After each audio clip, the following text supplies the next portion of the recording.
ایران کے بادشاہ نے اپنے بیٹے کو پڑھانے کے لیے ایک استاد صاحب کا بندوبست کیا۔ استاد صاحب کو کہا کہ میرے بچے کو دین پڑھائیے، میں چاہتا ہوں کل اس نے عنان حکومت کو سنبھالنا ہے تو یہ دین سے آگاہ ہو جائے، اس کو کچھ سکھائیے، پڑھائیے۔ بہت نیک بزرگ بڑے درویش عالم پڑھانے لگے، اسباق مکمل ہو گئے، دین کے اسباق قرآن مجید پڑھایا، احادیث طیبہ کا درس دیا، اصول فقہ سے روشناس کرایا۔ جب بچے نے مکمل تعلیم حاصل کر لی اور آمین ہو گئی، دستار ہو گئی، فارغ ہو گئے، تو پھر ایک دن استاد صاحب نے کہا بیٹے کل تم نے ضرور آنا ہے، کچھ بات کرنی ہے۔ شہزادہ گیا ملنے استاد صاحب سے، استاد صاحب نے کنڈی لگا لی، ہاتھ میں درہ پکڑ لیا، مار مار کے پورے وجود کو زخمی کر دیا، کوئی غلطی نہیں، کوئی بات نہیں، مارا۔ اب بچہ آیا آ کے بادشاہ سلامت سے کہا کہ ابا جی سمجھ نہیں آئی، بڑا مارا ہے استاد۔ تو سیانے تھے نا بادشاہ، یہاں تو قاری صاحب روز کٹہرے میں کھڑے ہوتے ہیں، مولوی صاحب آپ نے میرے بچے کو کیوں مارا ہے؟ آپ 8,000 کے مولوی ہیں، میرا کئی کروڑ کا بچہ ہے، سویرے بدل لیں گے، خبردار آپ نے بچے کو ہاتھ لگایا، اپنی حیثیت میں رہے معاذ اللہ۔ جو قومیں استادوں کو کٹہروں میں کھڑا کرتی ہیں وہ ترقی نہیں کر پاتی، جو استادوں کو کٹہروں میں روز کھڑا کرتے ہیں۔ کہا ابا جی بڑا مارا ہے، تو والد بڑے سمجھدار تھے، کہنے لگے بیٹا استاد باپ ہوتا ہے، وہ زیادتی نہیں کرتا، کوئی بات ہوگی، میں تیرے استاد کو کٹہرے میں نہیں بلاؤں گا۔ اماں سے بات کی، اماں کہنے لگی بیٹا میں تیرے باپ سے کیسے بات کروں، ڈر رہا تھا۔ وقت گزر گیا، 22 سال بیت گئے، 22 سال گزر گئے، بادشاہ کا انتقال ہوا، شہزادہ تخت پہ بیٹھا، پہلا حکم یہ دیا کہ میرے استاد کو بلاؤ، پہلا حکم۔ استاد جی بوڑھے ہو گئے تھے، چھڑی کے اوپر ٹیک لگا کے آئے اور بھویں سفید ہو کے جھک گئی تھیں، یوں آنکھ کھول کے بڑی مشکل سے دیکھا، کہنے لگے شہزادے حکم ہو۔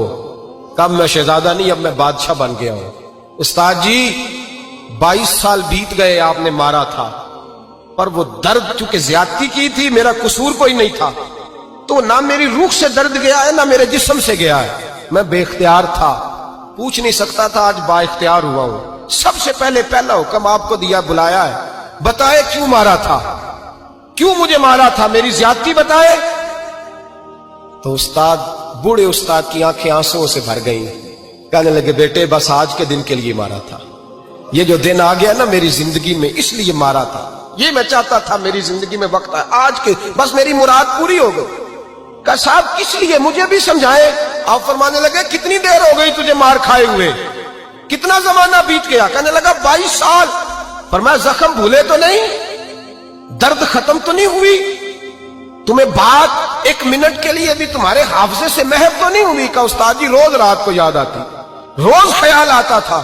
استاد کہنے لگے بھائی تو بے اختیار تھا، پوچھ نہیں سکا، 22 سال تجھے یاد رہا، مجھے پتا تھا تو ایک دن حکمران بنے گا، میں نے تجھے اس لیے مارا تھا کہ بیٹے یاد رکھنا، کسی پہ ظلم نہ کرنا، اگر تجھے 22 سال تک یاد رہا ہے تو جس پر تو ظلم کرے گا اسے بھی قیامت تک یاد رہے گا، اور یہ یاد رکھنا تو آج با اختیار ہوا تو تو نے مجھے بلا لیا ہے، قیامت کے دن غریب با اختیار ہو جائیں گے، مظلوم با اختیار ہو جائیں گے، وہ با اختیار ہوں گے، للہ الواحد القہار، رب کریم کی بارگاہ کے اندر ان کا اختیار ہوگا، اکیلے اللہ کی حکمرانی ہوگی، پھر وہ بلائیں گے بڑے بڑے کج کلاہ، دنیا میں جن کی پگڑیاں اونچی تھیں وہ سر جھکائے کھڑے ہوں گے، دنیا میں جو ڈکٹیٹر بنتے تھے ان کی پشتیں لال ہوں گی، ان کو غدار لکھا جائے گا، قیامت تک نہیں بھولے گا۔